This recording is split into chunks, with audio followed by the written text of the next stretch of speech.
خلیفہ اول نے تو ایک جعلی حدیث کا سہارا لیتے ہوئے فدق کو عامۃ المسلمین کی ملکیت قرار دے دیا، مگر یہی فدق خلیفہ سوم حضرت عثمان کے دور میں مروان ابن حکم کو بخش دیا گیا۔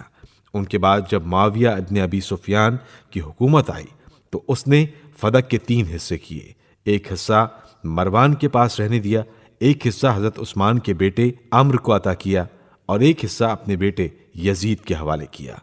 یزید کی حکومت کے بعد جب مروان کی حکومت آئی تو اس نے اپنے دونوں شریکوں کو بے دخل کر کے اپنے قبضے میں لے لیا۔ یہ کس حدیث یا آیت کی بنا پر تھا؟ بعد ازاں یہی فدق مروان کے بیٹے عبدالعزیز کی ملکیت بنا، اور جب عبدالعزیز کا بیٹا عمر ابن عبدالعزیز برسر اقتدار آیا تو انہوں نے فدق سے اپنے خاندان کو بے دخل کر کے اولاد فاطمہ علیہ السلام کے حوالے کر دیا۔ حضرت عمر بن عبدالعزیز کو اہل سنت کے ہاں خلیفہ راشد تسلیم کیا جاتا ہے۔ اب یہاں پر سوال یہ پیدا ہوتا ہے کہ حضرت ابو بکر نے جو کیا وہ رشد تھا، یا حضرت عمر ابن عبدالعزیز نے جو کیا وہ رشد تھا، یا جو حضرت عثمان نے کیا وہ رشد تھا؟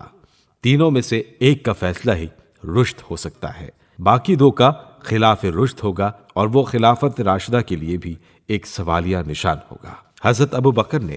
جو حدیث اپنے موقف پر بیان کی،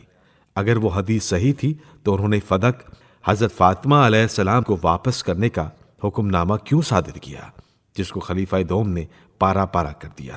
حضرت فاطمہ علیہ السلام نے اس حدیث نحن معاشر الانبیاء لا نرث ولا نورث ما ترکناہ صدقہ، ہم انبیاء کسی کو اپنا وارث نہیں بناتے ہیں، جو کچھ چھوڑ کر جاتے ہیں وہ سب صدقہ ہے، کو تسلیم کرنے سے انکار کر دیا، کیونکہ عقل کا تقاضا یہ ہے کہ اگر انبیاء کی میراث ان کی اولاد کو نہیں ملتی تھی تو حق تو یہ بنتا تھا کہ رسول خدا صلی اللہ علیہ وآلہ وسلم خود اپنی بیٹی سے کہہ دیتے کہ میری میراث تمہیں نہیں ملے گی۔ حیرت ناک بات یہ ہے کہ جس شخصیت کو میراث ملنی تھی اسے نہیں کہا، اور چپکے سے یہ بات ایک ایسے شخص کے کان میں کہہ دی گئی جو قانوناً وارث نہیں تھا۔ پھر یہ حدیث حضرت علی علیہ السلام نے بھی نہیں سنی تھی، کیونکہ اگر انہوں نے سنی ہوتی تو اپنی زوجہ کو حق میراث کے مطالبے کی کبھی اجازت نہ دیتے۔ علاوہ ازیں اتنی اہم بات حضور اکرم صلی اللہ علیہ وآلہ وسلم نے صرف حضرت ابو بکر کو ہی کیوں بتائی؟ دوسرے مسلمانوں کو اس سے بے خبر کیوں رکھا؟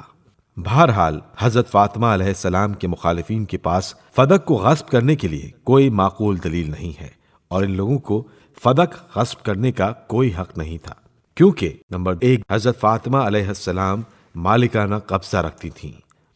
نمبر 2 جناب سیدہ کے پاس معتبر گواہ موجود تھے، نمبر 3 حضرت فاطمہ علیہ السلام کی طہارت اور صداقت پر قرآن کریم کی گواہی تھی، نمبر 4 مختلف روایتیں حضرت فاطمہ علیہ السلام کی صداقت پر گواہ ہیں، نمبر 5 ان تمام باتوں کے علاوہ قرآن مجید کی عمومی آیات اس بات پر گواہ ہیں کہ انسان اپنے والدین اور رشتہ داروں کا وارث ہوتا ہے، اور کوئی دلیل ایسی موجود نہیں جہاں اس عمومی حکم میں استثناء کیا گیا ہو۔ اس بنا پر بھی فدق کے بارے میں جناب فاطمہ علیہ السلام کا دعویٰ صداقت و حقیقت پر مبنی تھا۔ واقعہ فدق تاریخ اسلام کا ایک ایسا سیاہ ورق ہے جس میں ایک طرف خاندان پیغمبر اسلام صلی اللہ علیہ وآلہ وسلم کی عظمت و منزلت، کردار و شرافت جلوہ گر ہے، اور دوسری طرف ظالموں کے مظالم، ان کی پست فطرتی، ان کی حرص و آز، اسلام سے ان کی باطنی دشمنی، اور اسلام کے خلاف ان کی سازشوں کے ناقابل دید مناظر بکھرے ہوئے ہیں۔